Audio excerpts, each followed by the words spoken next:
for the time being. So we have now started recording this session. As mentioned, business and the economy is the topic today. So we're happy to have a number of distinguished guests with us today. Just very briefly before we get to that, let me point out that the session again is being recorded. It will be hosted on our website after this session is over. We'll also put it on our YouTube channel, and Shaw Cable continues to publish our town halls on their community channel as well. So that's the reason for asking everyone to keep their microphones muted during the presentation, so that we don't have any background noise or anyone talking to their children or something like that while they're working from home. So really appreciate your cooperation with that. So our speakers today are going to be, and give me 1 second here to move to the next screen. Here we go. Diane Kereluk from the Penticton Chamber, David Hull from the Summerland Chamber, Denise Blashko from the South Okanagan Chamber of Commerce, and Spencer Coyne from the town of Princeton. We really appreciate these guests joining us today. Relatively last minute with so many other things going on. The town halls are one of those things that we get to at the last second. So thank you very much to our speakers for joining us on a last minute basis. And speaking of last minute, this is the first they've seen of the list on the agenda. So who goes first and who's second and so on. So Diane, I hope you're ready to go. Before I get into that though, and introduce you, I'd like to just give everyone a bit of an update on what's happening with the Community Foundation. As mentioned in previous town halls, the Community Foundation staff are all working from their homes. We will likely be doing that for the foreseeable future because our offices are usually located on the second floor of the TD Bank in downtown Penticton. They graciously donate that space to us, but because of COVID-19 and the security and cleaning measures that are in place at a bank, which is obviously very busy, it is just easier for us to work from our home. So fortunately, we're set up to work virtually, and that's all working out well for us because things are extremely busy at the foundation when it comes to helping our communities through this pandemic. Just to give you a sense, we have just completed the review and approval process for $10,000 in responsive neighborhood small grants, which is a partnership between the Community Foundation of the South Okanagan Similkameen and the Vancouver Foundation. And we are in the midst of working through a grant application cycle for the Emergency Community Support Fund, which is a federal initiative that is being spread throughout the country through, at this point, 168 community foundations, as well as United Way and Red Cross locations across the country. So in our region, the Community Foundation of the South Okanagan Similkameen is happy to be working with many local charities to help them through this crisis with the Emergency Community Response Fund. So that's one fund. We also have the Community Response Fund that was set up a few months ago at the very start of the crisis. That is still available as well. And we're also in the midst of our traditional bursary application process. So things are very, very busy at the foundation right about now. If anyone is interested in finding out more details about any of these programs, please feel free to reach out to us through our website. Our cell numbers are listed on the website if you want to reach any one of our staff. So as I mentioned earlier, today's topic is focused on business and the economy. As we all know, things are starting to open up a little bit now. We thought it would be a great time to hear from some of the representatives of our business community throughout the region and find out a few things. I'd like to, I'm sure our listeners would also like to hear from our speakers about how businesses have been able to manage through the pandemic in our local area, what might be have been unique about the circumstances in our region, any interesting stories about how businesses have adapted to find a way to make things work during this time, and then I guess a sense of where people are at in terms of how they feel about next steps in the rest of the summer and what we can expect over the next few months. So with that in mind, I would like to invite Diane to unmute herself and turn on her camera, and we can, yeah, there we go. Hi, Diane, I see you there. Or is your microphone unmuted? My microphone is unmuted, yes. Perfect, I can hear you. So I'm going to turn my camera off so you can be on the screen here, and you can go ahead. Thank you very much. Okay, well, great, and thank you for the invite. I always enjoy the opportunity whatever chance I can to talk about the Penticton Chamber of Commerce and the businesses that we have here. As with everybody's going to attest to, this is a totally different environment. That's something that none of us has been through, including the benefit or the businesses. So it's been a kind of a learn as you go. The information, in the beginning would fly at everybody. We were continuously updating our business members on our website, on Facebook, sending out e-blasts. But we have to admit that we've come a long ways in the 2 months plus since it started. Now that businesses are reopening, of course, once again, there were the challenges of reopening, how to reopen, what to do, where to get supplies, etc. So we have been, once again, providing them with a lot of this information. Now, for some of the feedback for the businesses that have been opening, of course, they've all been very excited to get back out there, get the cash flowing in again, get their employees back, all under the umbrella of doing it safely and carefully and ensuring the safety of all their customers. Here in Penticton, we've had a number of businesses open up, and there have been businesses that have stayed open throughout the whole pandemic by following the safe guidelines. Some of the concerns I've heard as far as the opening up, of course, was just buying the supplies and where to get the supplies from. Businesses already went through a cash crunch, so they did not necessarily have the excess funds. But from from one of the surveys that we sent out, that the relief that has come from the provincial and federal government has been really helpful. But once again, that doesn't make up for the lost monies. Getting employees back, I think, has been a challenge for businesses because of the fact that as much as the government, once again, the federal government has been very helpful, and the provincial in supplying support to individuals who are laid off. Because of the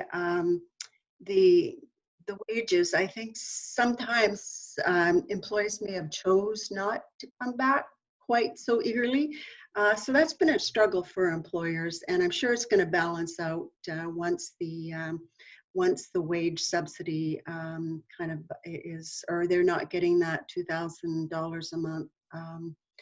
Other challenges that I feel that businesses have had is just, once again, the awareness of what is the expectation. There's no black book on how to operate through a pandemic or how to reopen or anything like that. I'm not going to take up the 15 minutes, so I'm sure, and as Erin said, this is kind of a last minute thing, so please feel free to ask me any questions about the businesses here. I know that they're all excited to be back on the up and open, and yeah, I'll just leave it at that. Thanks, Diane. Before I move on to another speaker, I just was wondering if you could answer for me, how do you feel that the local businesses have I guess, ridden through the storm? Is there a sense of whether or not Penticton businesses, in your case, are going to be able to open back up? Or are you getting word that there's going to be some casualties through this process? What's your sense of that? My sense is that the initial start of the pandemic was fear. That's one of the biggest things that I heard, felt, talked to about businesses, the fear of the unknown. Now that we've got, and we've been very fortunate in the location we are, is because the cases have been very, very low, next to none. So that's given a bit more comfort to not only the consumer, but the business owner. But once again, one of the biggest comments when it came to opening back up is, how do they do it? Where do they get their supplies? And we've provided a bunch of information on some of the things in the future to look at. Like, business is not going to be normal as they know it. I think that there's going to be a lot of changes. The businesses that have adapted to doing business differently, they will succeed. They will keep moving forward. The businesses that haven't been quite as technology savvy, I think those are the businesses that are going to be more challenged, because once again, it's not business as normal. And in order to keep up with the flow of information that came through, you pretty well have to have your face in front of a screen 99% of the time, just to address a lot of the challenges. Very true. Yeah. So, and what about your sense of the tourism season? I've heard people talk about perhaps there's going to be more tourists coming from Alberta because they're not going to be traveling to the U.S., for example, and then I've heard the opposite too. So, in terms of people just not traveling at all. So, Right. what are your thoughts there? My thoughts on it, and this is once again my thoughts on it, is that, with the BC and all provinces across Canada wanting to keep their tourism local, I think there's a dependency there now that the people from the province actually stay in the province and visit all of the lovely places there are here in BC. But that being said, I look at the valley because I'm pretty well new eyes on the valley. I've only been here like 8-9 months now. One of the things I see as a positive to look forward to is that as we transition and as people, it'll take people a while to get comfortable with traveling again. We may see more of a 4-season uptake in tourism when people look at where they're going to go in the winter, the fall months. And hopefully they look to the Okanagan as a place to go opposed to going south or across seas or anything like that. And so one of the things that has always been a challenge is the feast or fathom. It's the tourist season is when a lot of the tourism businesses make all their money, but then the rest of the year they have to coast and abide their costs and expenses accordingly. So hopefully we can balance that out, because we are a wonderful location for 4 seasons. I mean, I tell you, I've never seen colors of trees like I did last fall, because where I came from, the trees froze, they were green, the trees froze, they were brown, and that was it. It was green and brown. Whereas here you see a transition of colors. You've got all the wonderful ski hills. You've got people that are into winter hiking and camping. So here's a great opportunity to embrace it. And maybe the demographics of businesses and how they cater to the tourism is going to change that way also. Great. That's a nice positive note to end on. Thank you, Diane. I appreciate you coming on again today, and we'll hopefully have some questions at the end as well. So please stick around if you can. Thank you. David, could I have you turn your? Yeah, there we go. I see you there. Welcome, David. Thank you for joining us today. And same intro for you as well. If you could just tell us who you are, where you're from, and what you think is going on for Summerland, please. Sure, thank you, Aaron, and thank you for having me. So most of what Diane said is I concur with. Most crises in the economy you can sort of see it coming, and this was January. We heard about this virus that started spreading in the world. February, should we make notice? And also mid-March, we were just shut down pretty much tight. So the effect of the economy, and I guess one note I should say is that do not confuse the stock market with the economy. The economy is here and now in the next few months. The stock market is looking to the future.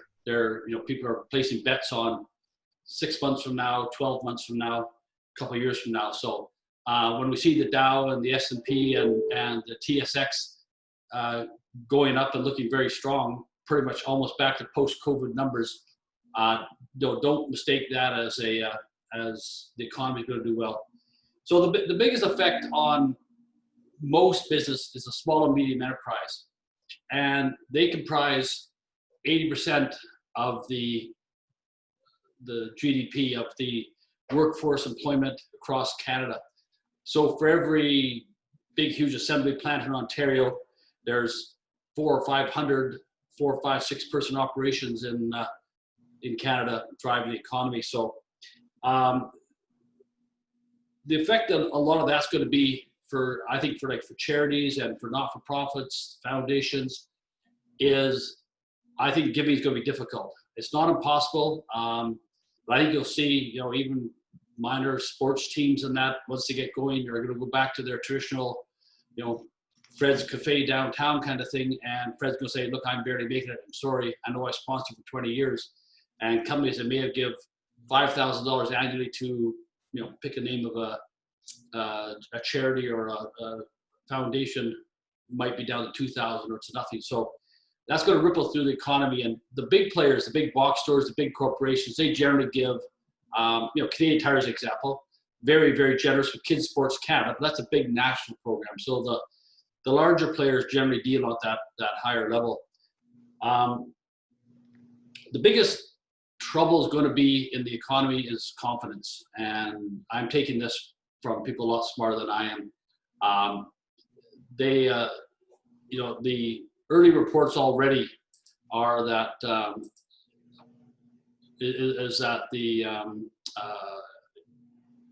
we're not going to see the confidence in just in going out. An example I give: my wife and I are to go to Ireland this year in September for our holidays. Well, that's not going to happen. As well, maybe we could fly to the East Coast and see the changing of the colors back in Quebec or something. She said, I don't think I'll be comfortable flying on an airplane for quite some time. I am, she's not, we're not going. So, it'll be a driving trip somewhere.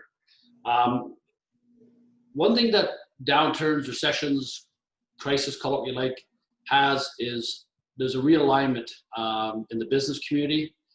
People are going to look at doing things differently. They're going to look at how they conduct business.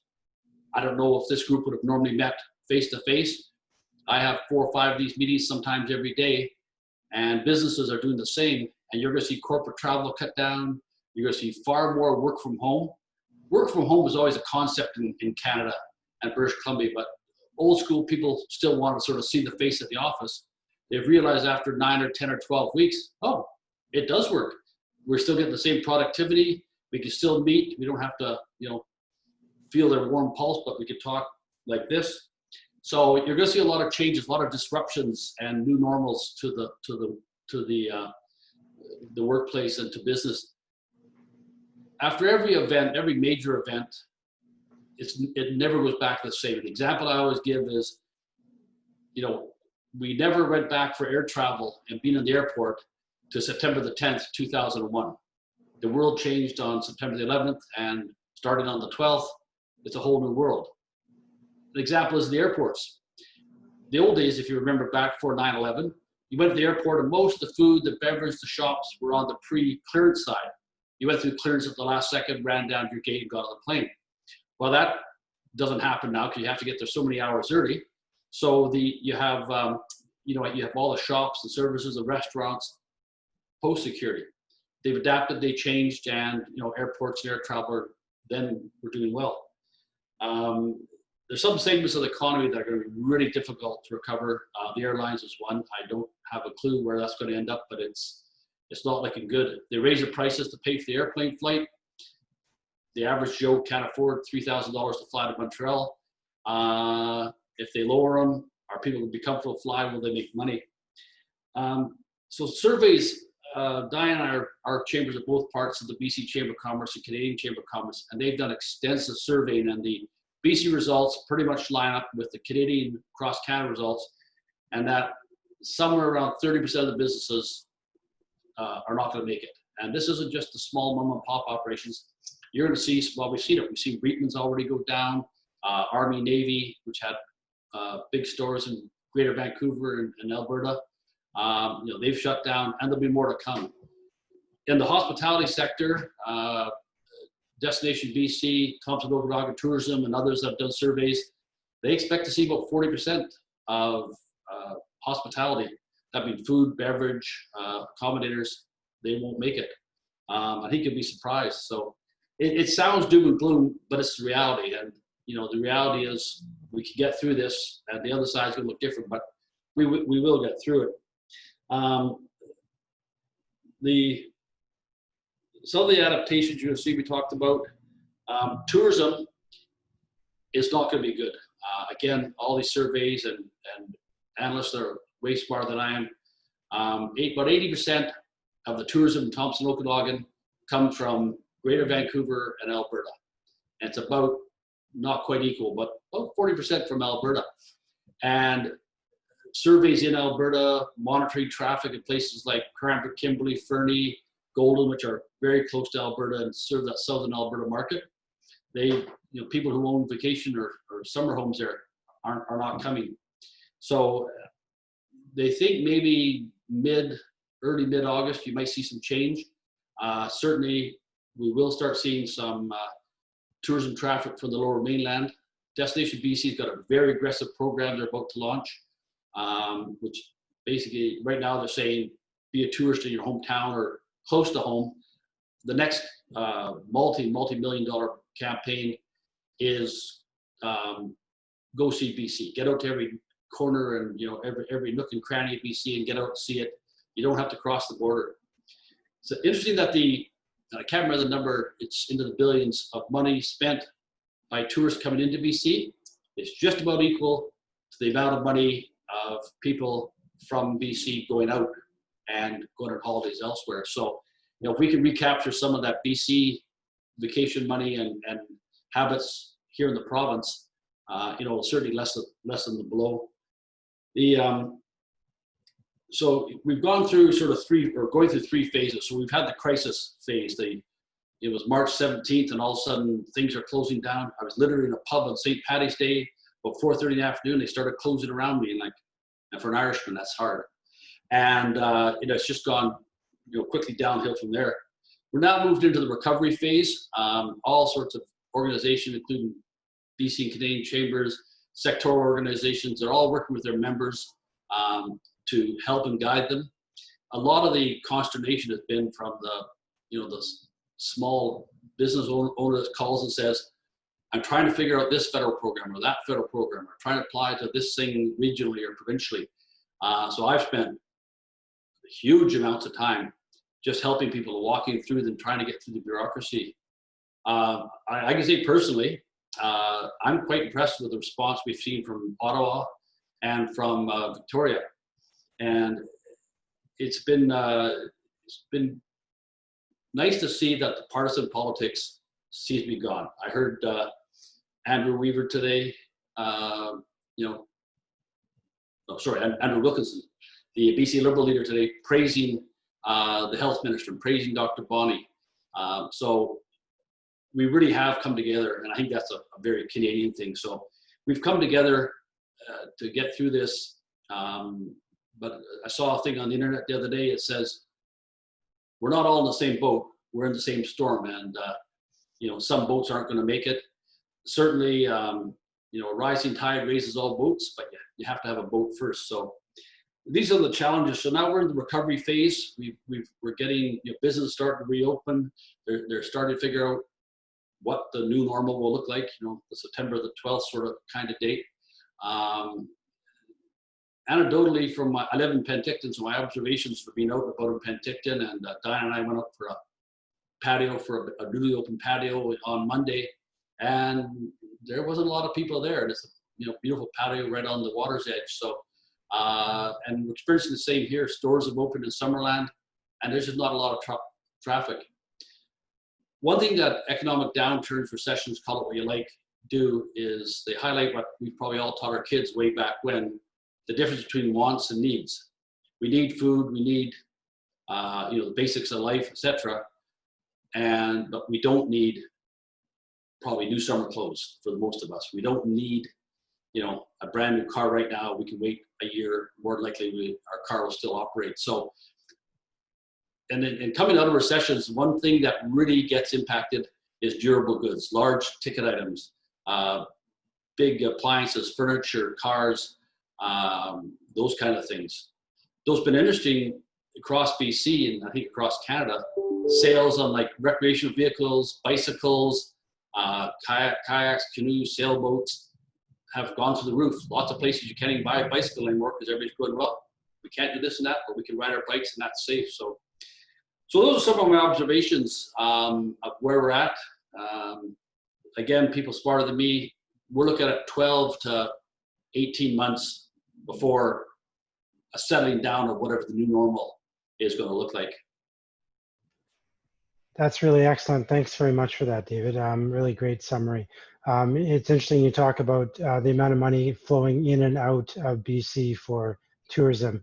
And I mean, if you think of the money that we would spend as a family going to Hawaii or to California or something, if that was all focused locally, imagine the difference it would make for our local businesses, which is a great opportunity.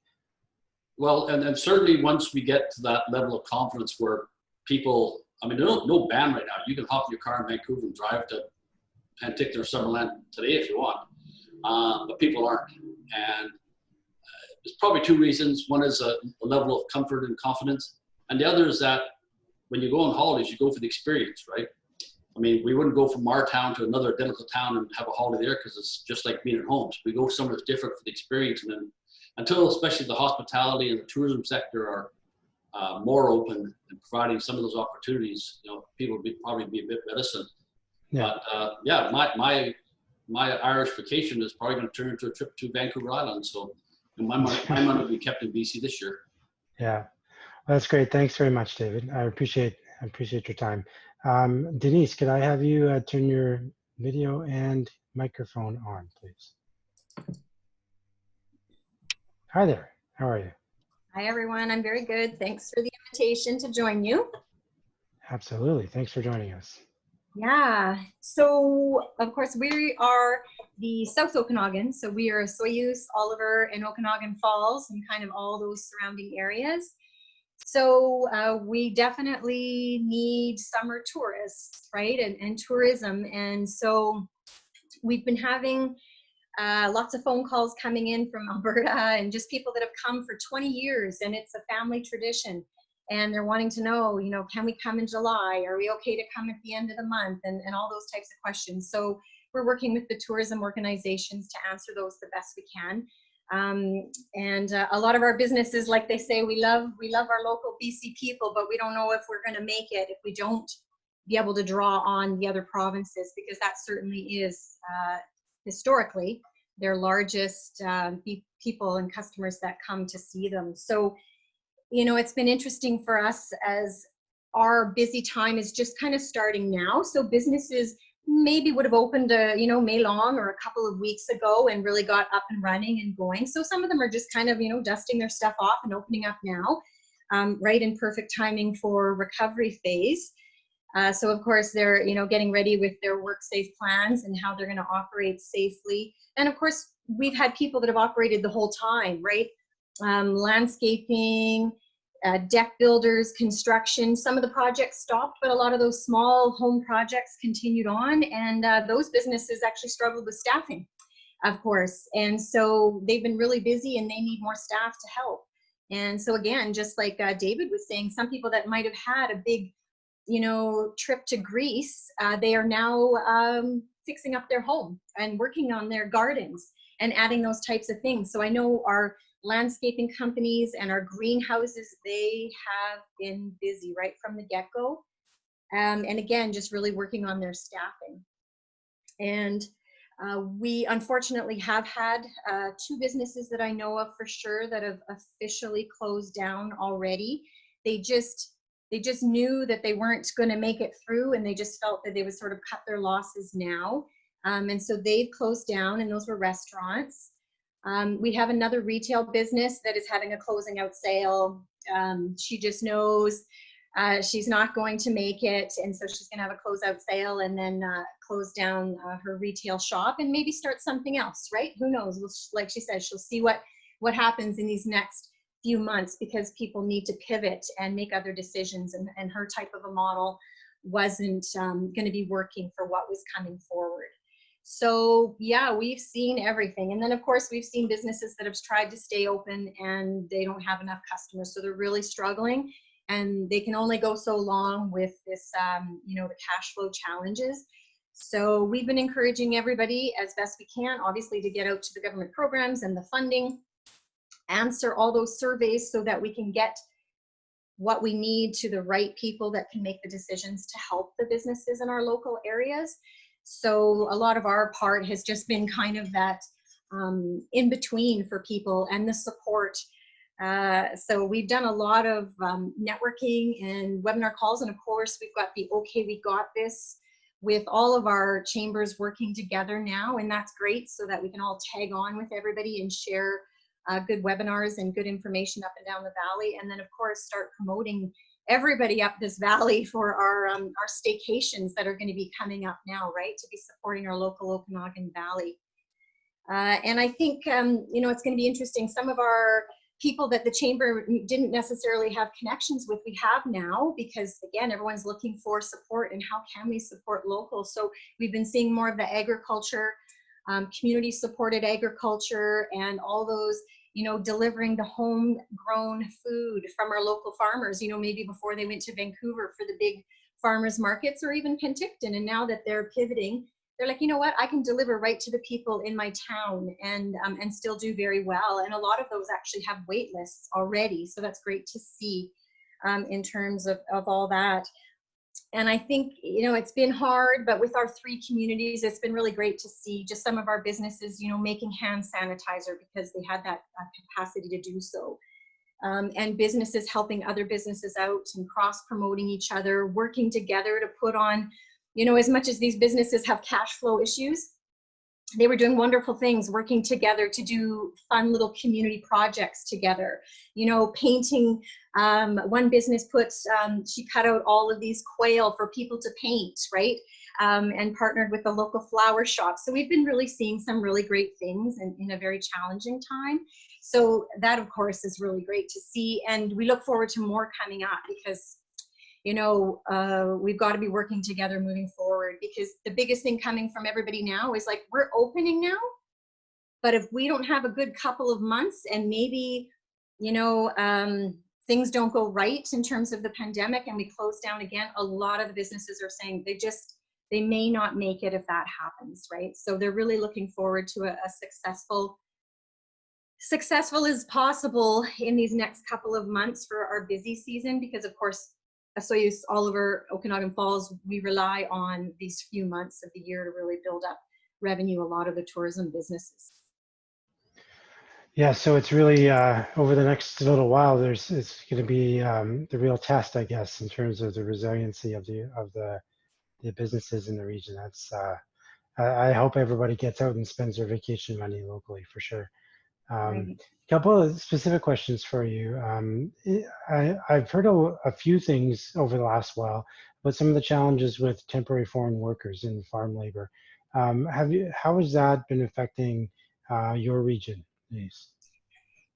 At the beginning of that, there was a little bit of challenges and issues as they figured out where would everybody be going, where would they be staying, right?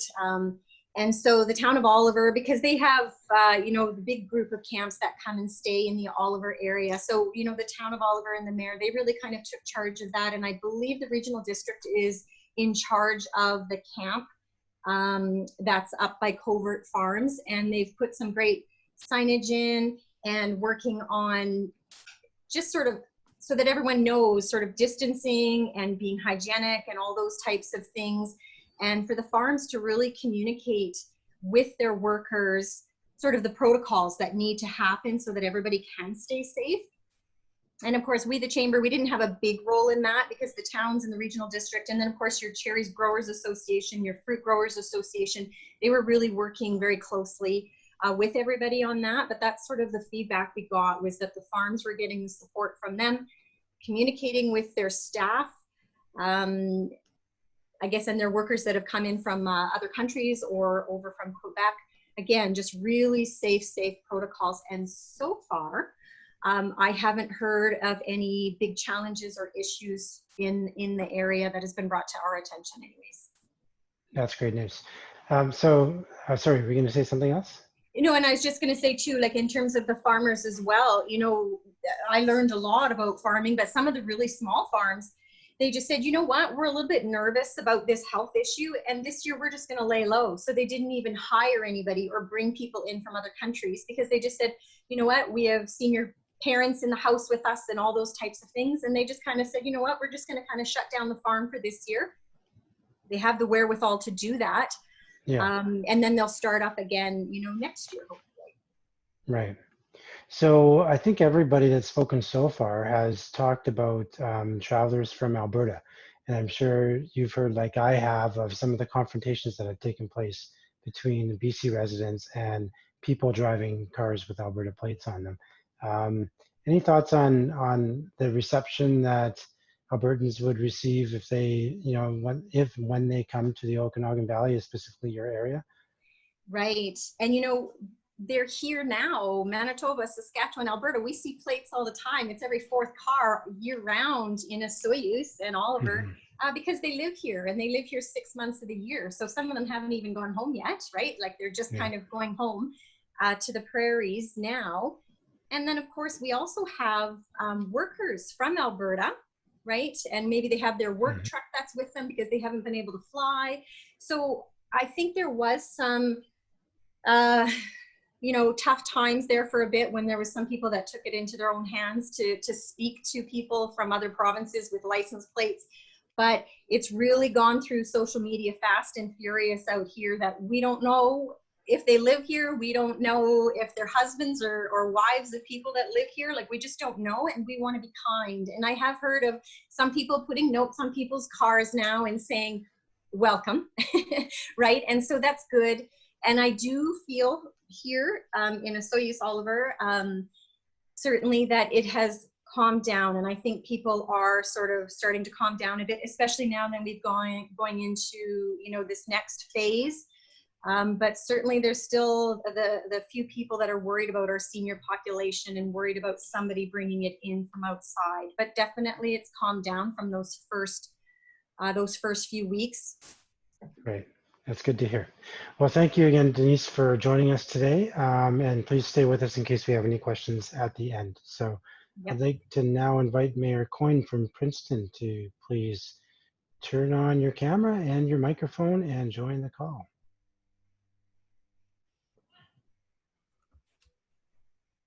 Hi there. Hi, sorry, just moving inside. It got windy outside. So, Sure, yeah, no problem. so this is kind of a last minute thing for me, but I've just kind of got an idea what you guys have been talking about, and it seems to be what's happening in your communities and that. Of course, from the municipal standpoint, ours is a little bit different than the Chamber of Commerce, but we've been working pretty tirelessly on getting the word out that we're open for business and that we're business friendly. So we've reopened our municipal campsite. This is the first year the town of Princeton has taken over the management of the campsite. We used to have a contractor. The contractor didn't want to do it again this year. So we've invested some money into that, and we've just opened it this last week, and we've already got bookings. We're pretty booked right up as far as I understand. The golf course, of course, is open. We just opened up a section of the KVR trail to mixed use for a 1-year trial, just to see how that would work out. We have a downtown beautification program that's been in place, and we've got bronze statues put up across the community now. We've got new gateways inviting people into the community. We are now the bronze statue capital of Canada, I believe is the term that we've trademarked, and we plan on keeping adding to that every year. We're just trying to attract people into our community instead of just having them drive by as they normally do on Highway 3. We're upgrading our visitor center, making it more visitor friendly. We're working with the local restaurants. We just passed on Monday a motion to allow sidewalk seating for all the restaurants in town that need it, no fee or anything. And we're working on a new marketing campaign for the community for tourism and economic development. We've got new websites coming for tourism and economic development, as well as a new one for our museum. And we just did a virtual tour of our museum, and that's now online as well. So really just trying to market the community as a whole to bring people in. Princeton's been a little bit different than the Okanagan, where we didn't have a lot of slowdown in our economy, unlike some areas, mostly because the mill, the mine, and our resource sector is what carries our community. The restaurant industry, of course, did see a slowdown because of the closures, but the takeout side of things was pretty brisk. Now that all the restaurants have reopened, except for 1 or 2. They've seemed to be as full as they can be when they are open. think that's about all I got. So that's great. It's interesting you talked about the economic drivers in Princeton, and two things you mentioned. One was the resource sector, and the second was Highway 3 and how people use Highway 3, specifically whether they travel through Princeton or stop in and visit. So the question I have for you around both of those things is how. First, let's start with the resource side of it. Can you explain how the resource businesses responded to the COVID-19 risk? Like, did they just adopt different workplace standards, or were they set up in a way that it didn't matter, or? No, they all had to introduce new work safe procedures to keep their employees safe. Social distancing, of course, across the board. The mine has a crew bus. They had to stagger the seats and how many people were riding on the bus. Crew trucks had to have less people in them. They had to sanitize machinery before and after use. There's quite a extensive list of things that both the major employers in town had to do, and they were right off the bat. They got on it, and they made sure that the town knew what was going on so that we had no concerns, and it was just a good working relationship across the board. So there was no real shutdown or slowdown or anything really, eh? No, and if you want, it kind of came at a somewhat of a good time when it did, if you want to say that. Breakup was about to happen for Right. the logging industry, so some of the guys that would have normally been laid off were going to be laid off anyways. So we didn't see a big slowdown there. I believe the mill did slow down one of their shifts. They might have. I'm not 100% sure how many guys there, just because of the market demands. Copper Mountain, they business as usual for the most part there as well. Great. So, and then my other question was about tourism traffic and the flow of traffic along Highway 3. What do you think is going to happen in terms of the volume this year? Do you see a lot of the staycation traffic starting to happen, do you think? Yeah, so right the first long weekend there, Easter, we already had a large traffic flow into the community from the Lower Mainland. A lot of it was coming to their recreational properties. Now what we're seeing is a lot of the family and friends are going to those recreational properties with them now that they've been able to extend their bubble. So we're seeing large groups of people come in through the community. They're not necessarily in the community, but they're in our bedroom communities of Tulameen and Comont and Missoula Lake, Allison, Osprey, those areas. So they've already started to figure out their way, and we have seen, I wouldn't say a huge increase, but it's a steady flow of traffic on the highway. And I think because not everybody was at work, it was spread out more, so people could travel during the week, which wasn't a normal thing, in a normal year. So we've seen a steady flow of traffic through the community, and so some of the businesses in town, talking to them, they've had some record-breaking weekends because people are coming up to their cabins and they decide, well, this is a good time to renovate or do that yard work that they never had time in the past to do. So things have been fairly positive for us. We'll see how time goes with the how long this lasts, if we see any closures. But right now, I'm feeling positive. That's great. The last question for you, and Princeton obviously is a little bit further away than the other communities in the Okanagan Valley. So I'm guessing that, and I may be wrong on this, but I'm guessing that there's a pretty strong sense of local supporting locals in terms of buying and shopping and things like that. And I'm just wondering if that has changed or if that's gotten stronger, or how do you look at that? I think it's about normal. There is more shopping locally, especially in the grocery stores. People not traveling as much to go do their grocery shopping. The hardware stores have been busy as well. I think more people are doing takeout to support the local restaurants. the first couple of weeks was a little slow, and then I think by second or third weekend, everybody they didn't want to cook anymore. But yeah, it's good. We do still have a lot of our community members still going to, you know, Merritt, Kamloops, Kelowna, and Penticton to do their, you know, their big grocery shops at Costco or wherever it is. So we do still have people leaving the community, but for the most part, I think everybody's trying to support everybody at home. All right, that's excellent. So we are right on schedule for a Q&A time, but I'm not sure we actually have any questions coming up in the chat. So what I'm going to do is I'm just going to ask each of you, maybe I'll start with you, Mayor Coyne, just since you're still on screen here. Just a question for each of our speakers as we close out the town hall meeting. And I'm just curious to know what you hope that we as communities learn through this process, and how the next, as David talked about, you know, it's going to be different now. Things will change as a result of this. So what do you hope is the big change that you see in your community as a result?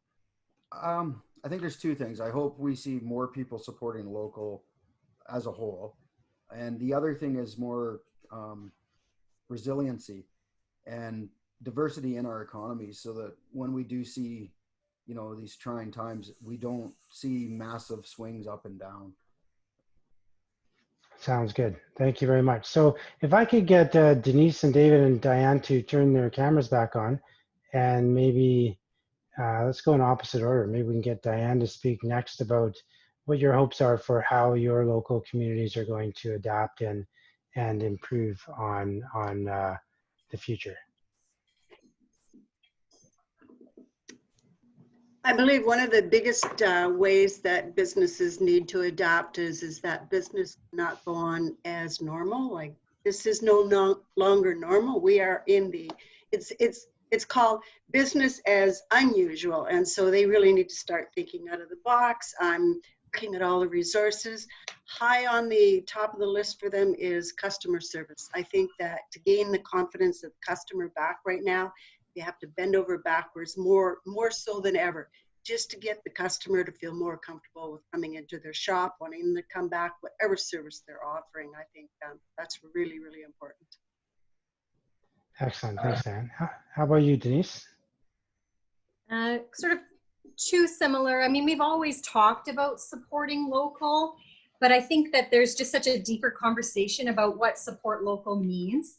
And, you know, part of that is supporting the local businesses, independent or big stores, because our small towns, you know, our local grocery stores might not be independently owned, but they're huge supporters of the community, right? So, you know, supporting local is everything from our newspapers to our radios to our chambers and to our nonprofits, right? It's the businesses and that, because, you know, soon enough, some of these also nonprofits and organizations that support the community aren't going to survive either. So I think that it's important that we support local news. Of course, everyone is loving social media so much. I saw some statistics about how much time is being spent on Facebook and social media, and it's staggering, especially when you think about, you know, nonprofit organizations and PACs and chambers. You know, everyone's struggling for board members and support and volunteers. I think we have to be careful and mindful about where we put our time and attention. And so that's sort of a big thing that's been coming out, because, you know, if we don't have anything local to share, we're going to be getting our news and everything from, you know, Kelowna, Vancouver, Toronto, right? And not that there's anything wrong with that, but we certainly don't want to lose our local flavor. So I guess for us, the Chamber, we're going to be helping everybody and supporting everybody and defining what to support local mean for us. And again, with the Okay We Got This group all up the valley, right? So that's one thing. And then just to chime in with Diane real quick is customer service, right? Like certainly now stepping up our game as business owners and really showing the community that we value them and that we are doing things to keep them safe and us safe and our staff safe, and maybe starting to look at, you know, what can we do a little bit differently and be more resilient as we move forward. Great. Thank you very much, Denise. David, we'll give the last word to you. Well, there we are. Just taking on a bit of what the last couple speakers have said. Summerland's an interesting example. We're 15 minutes from Penticton, which is good and bad. And talking to the two managers of the IGA and of the Nesters here, they're having record sales. Now you hear that in the bigger centers like Penticton, and as Spencer said, people are eating at home. They're doing more cooking at home. You can't afford to have takeout all the time. But what they're finding here in Summerland is that people are buying big buggies full. One staff member said she went to Superstore in Penticton for the first time in about 6 weeks, where normally that was a weekly occurrence. So some of those patterns will change, and they may revert back. But it's interesting that also people are staying closer to home for whether there's a sense of community or a sense of I don't want to go to the big shopping places. One other thing I'll leave you with is after every downturn recession, businesses always rationalize, go, wow, we weren't prepared for that. We didn't react quick enough. You're going to see businesses be far more prepared. So this recession or downturn has been different in that we come off a time of extremely low borrowing rates. Money is cheap. You could afford not to renovate or upgrade that fleet and get a couple new pickup trucks or whatever the case may be. And some people will say, well, how in 6 or 7 or 8 weeks did a company go broke? I mean, really, that was the end of their cash flow. Even with government programs, lots of companies just didn't have, they were just too highly leveraged. And now all of a sudden, financial institutions aren't going to lend them money. So you'll see it'll take a number of years to relax. Again, this is history, where people are going to be tight. They're going to be constrained. There's going to be, do we really need to make that capital expense, which again is not good for the economy because, all that goes around in the economic cycle. So the other thing to note is that about 70% of the economy in Canada is driven by consumer spending. It's by all of us going out and having a meal, buying something at the Walmart, buying a new couch, whatever. So until that consumer confidence, for whatever may not be given in confidence, changes, you're going to see a pretty flat, soft economy. Yeah, well, there's been a lot of great points made here today, everybody. I really appreciate your time and your willingness to join us again on a fairly last-minute basis. The insights have been very valuable. I think there's some definite points for optimism here, and obviously some cautionary notes as well. I think it's really important that we really continue to work in our local communities to support each other, whether that's helping someone get their groceries or helping a local business going out for dinner a little bit once in a while as well is certainly helpful. So I want to thank our speakers and our participants today for joining us. As I mentioned, the Community Foundation is currently doing a grant cycle related to the Emergency Community Response Fund from the federal government. If you know of any charities or organizations that are needing to have some financial support to cope with either increased demand for their services or a demand on their cash flow in dealing with regular operating costs, please have them contact the Community Foundation or check our website. There's a great deal of opportunity there. So thank you again for your time today. This recording will be posted on our website and our YouTube channel within the next 2 or 3 hours. So really appreciate it, everybody. I hope you have a great rest of your day and your week, and we will talk to you soon. Thanks very much for joining us. Have a good day. Yeah. Bye.